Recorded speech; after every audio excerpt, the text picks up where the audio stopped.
Hey everybody, it's Dave. How y'all doing? I'm doing really well for Friday. But earlier I saw a post where somebody had said that they went to five ENTs. Not one of them diagnosed them with anything. So I diagnosed myself as I have this disease. I have Meniere's disease. They didn't give me any food tips. Is there any food tips or dietary restrictions and all this stuff? And I researched, and this is what I came up with. And I'm like, great. Another one. Um, the problem with it is that if what if these diet restrictions don't work for you? What if taking supplements don't work for you? What if all the advice that people are going to give you isn't helping you a lot? Now what do you do? Now you're gonna end up trying to find another doctor, which would be your sixth doctor. So technically, really, you should get the diagnosis first and keep going till you get one.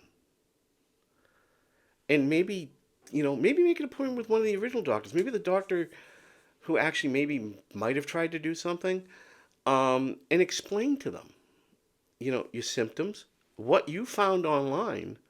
Because sometimes maybe just them hearing Meniere's disease might trigger them into doing more testing. Okay? I mean, that would be my advice. To sit there and get on a website and say, on a support group and go, this is what I have. The doctor's not helping me, so diagnosing me, so I'm doing it myself. You're going to get so much people talking, telling you what they think it is, and they're not doctors. One of the best comments I found on the whole thing was from my friend Leah, that sent made her statement, which is pretty much the same thing I would have said, and sent them a link to the Mayo Clinic in Minnesota, which is great. Mayo Clinic's great for this stuff. Cleveland Clinic is another one. There's a whole bunch of them around the country if you just research. Okay? Um, that could help you make these diagnoses and things like that. Because, see, you can't get a prescription for anything. They can't write a prescription for beta histine, okay, which a lot of people try and it helps. I can't take it because my body produces too much histamine. Um, but that's a great, beta histine. Epsilon, when it ever comes out, you're not going to be able to get that because you can't get a prescription because you don't have a doctor because you self-diagnosed yourself. And there are other things, like let's say none of that stuff works. So what's next? Do I just live like this? No. The next step is probably a gentamicin shot, which you can't get, or steroid shots, which you can't get because you're not seeing a doctor. And if that doesn't work, gentamicin. And if that doesn't work, what's the next step? You can't get gentamicin either because it's a shot and your doctor's going to do it. And you don't have a doctor because you self-diagnosed yourself. Okay? What's the next thing? Surgery. That's what worked for me. I'm not saying everybody should go out and have surgery because it's a big risk. But I had a labyrinthectomy on this side. 2019. Few years of no vertigo. Awesome. Started getting vertigo again. 4 or 5 times a week. It's on the right side now. So I had sac decompression surgery because technically you really can't have a labyrinthectomy on both because I'd be totally deaf, one. Two, I'd have no balance function whatsoever. I'd be in a wheelchair and completely deaf. So they did the sac decompression surgery. Haven't had vertigo. I had one vertigo attack in 11 months. But you won't be able to do that because you self-diagnose yourself and stop seeing doctors. So my advice to this person and anybody else who's done the same thing: find another doctor. One. Two, if you don't want to find another doctor because of whatever situation you're in, okay, whether, the Mayo Clinic is like 3,000 miles away from you or some sort of medical center is too far away.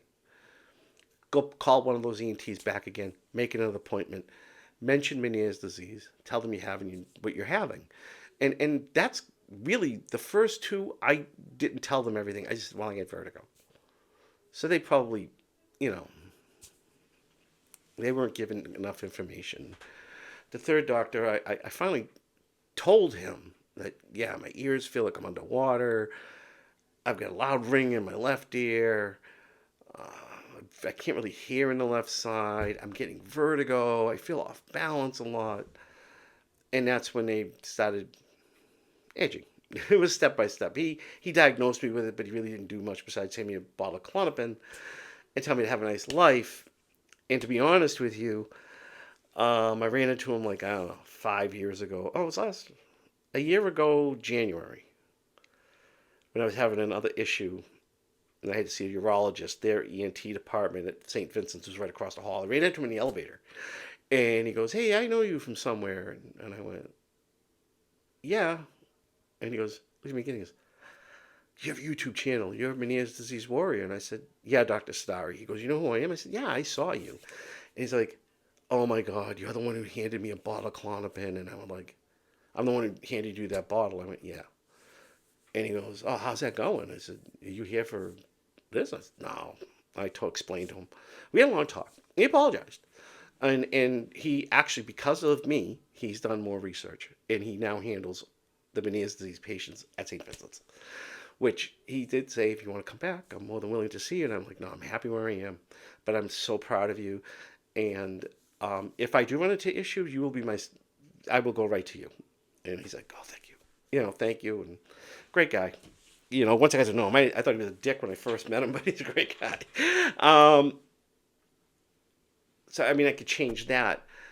But he was the one who diagnosed me, but didn't do much. Then it was, Dr. Gasek, who tried his heart out to get me to feel better. God rest his soul, he passed away. Dr. Remmerschneider, who did my surgery on the side, great guy, left the practice to become the head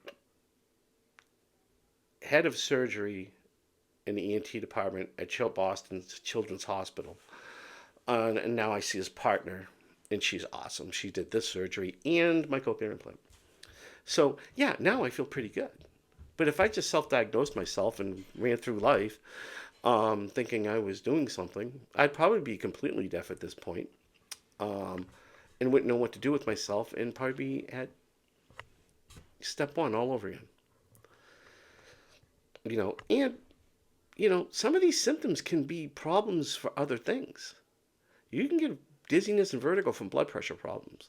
You can get dizziness from thyroid problems, diabetes. You can get vertigo from diabetes. I mean, there are a lot of the things that could be going on, but you've just eliminated everything and went right with, boom, Meniere's disease. So my advice to you is, this is going to end it here. One is, please find another doctor. Oh, wait, one more thing. If you don't have that diagnosis, and let's say you really are having a hard time and you cannot go to work, you're calling out sick all the time. And you're going, "Oh, I know what I'll do. I'll apply for Social Security disability." Well, it isn't like it was 30 years ago, 40 years ago. Disabilities don't like that. You fill out your form, you write down, okay, well, they got Meniere's. Who diagnosed them? Themselves. No, denied. Okay. Go to appeal. Same thing. Diagnose themselves. Nope. Denied. Now you go to appeal again, which goes into a hearing. You talk it in front of a judge.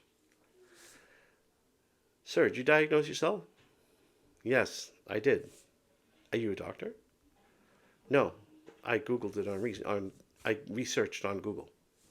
Well, the judge is probably going to go, "Yeah, denied." Because you got nobody backing you up. So at least if you've got the diagnosis, you got a doctor to back you up and say, "Hey, man, this guy can't work. All right, I've checked him out." The one thing that Social Security might do, and the judge might do, is they might say, "Go see a doctor. We're going to give you one of our doctors," and see what they say. And if you're going to one of their doctors, they're going to say you don't have Meniere's disease. Okay, I think it's almost an automatic. They'll say that. Because they're not going to treat you. They're just going to try to line up the diagnosis to see if it's possible. So, my advice is get a diagnosis from a doctor. Two, if you're having trouble with the doctor you have, find a new doctor. And I know it's expensive. And I know you can see 4 or 5 doctors. I've saw 5, and I'm sure there's people who saw 6, 7, 8, 9, 10. But keep finding. Like I said, Mayo Clinic, Cleveland Clinic, House Hearing, Duke University, Wake Forest University,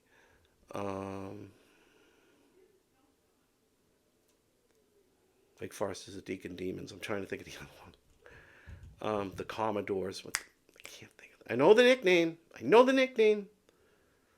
The Commodores. Vanderbilt. Okay, Vanderbilt. They got a good place there. But keep finding till you get that diagnosis. And then you can start going and getting better. So on that note, I'll talk to you all later. Have a great weekend. Bye.